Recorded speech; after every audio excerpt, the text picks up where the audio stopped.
Hello, people of the world. My name is Aiden Rhodes, and today I am joined by Kennedy. Get over here. People are always telling us how great the 90s are, so we have decided to make a top 10 list based on the 90s games. But before we start, the SNES is the Super Nintendo Entertainment System, and if you disagree with this list, just leave your top 10 list down in the comments below. In the 10th spot, we chose Star Wars TIE Fighter. It came out in 1994. It had dogfights, which was an aerial close combat battle with ships. It had meh graphics, but at least it didn't have microtransactions. Star Wars Battlefront 1 and 2. It came out on computer. In the ninth spot, we chose Mega Man X.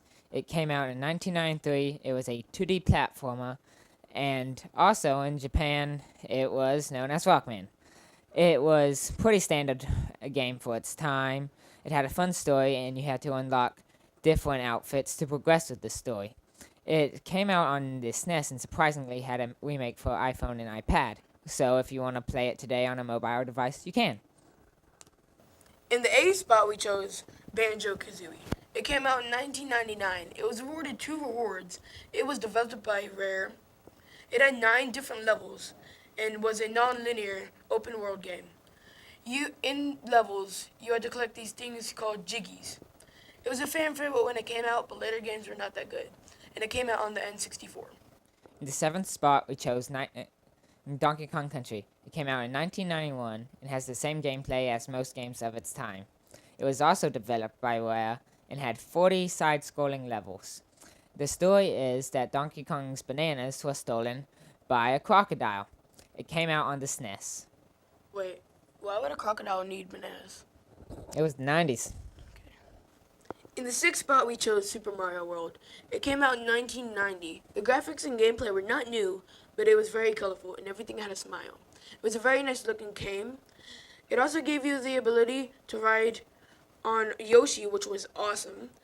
It didn't have a different story as any of the other Mario games though, and it came out on the SNES. Is that the Mario game where he tries to save Princess Peach? Yeah, I think so. In the 5th spot, we chose Super Metroid. It came out in 1994. It was a 2D side-scrolling shooter, and in some way pioneered open worlds. The plot is there is an alien planet, and you have to commit genocide against all the Metroids, which ends up destroying the whole planet.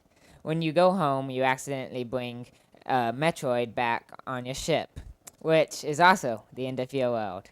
It came out on the SNES. In the 4th spot, we chose Pokemon Red and Blue. It came out on 1996. They were the first Pokemon games, and it was very difficult.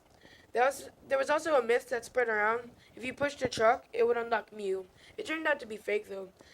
The storyline was the same as all the other Pokemon games that came out later on, but it was a lot harder and more of a grind, which is a bonus based on what you like. They came out on the Game Boy. Third spot, we chose Super Mario 64. It came out in 1996. It was a third-person RPG. The plot was the same as go on adventure, save the princess, fight Bowser, but kind of had an interdimensional travel. No big deal. But there was a rumor going around that if you 100% the game, you could unlock Luigi, which sadly, that was not true. It came out on the N64. In the 2nd spot, we chose GoldenEye 007. It came out in 1995. It set standard for modern FPSs, which means first-person shooters. It was based on a James Bond movie, GoldenEye movie, which came out in 1995. It also had a pretty good multiplayer, but there was one person that you couldn't kill if someone played him as multiplayer. It came out in N64. Finally is Zelda Ocarina of Time. It came out in 1998 and was a third-person RPG. It is considered the best RPG. The only other game opposing it was The Legend of Zelda Majora's Mask. It came out on the GameCube and has a remastered version for the 3DS. These are our top 10 games from the 90s. If you forgot, this is our personal opinion. Goodbye.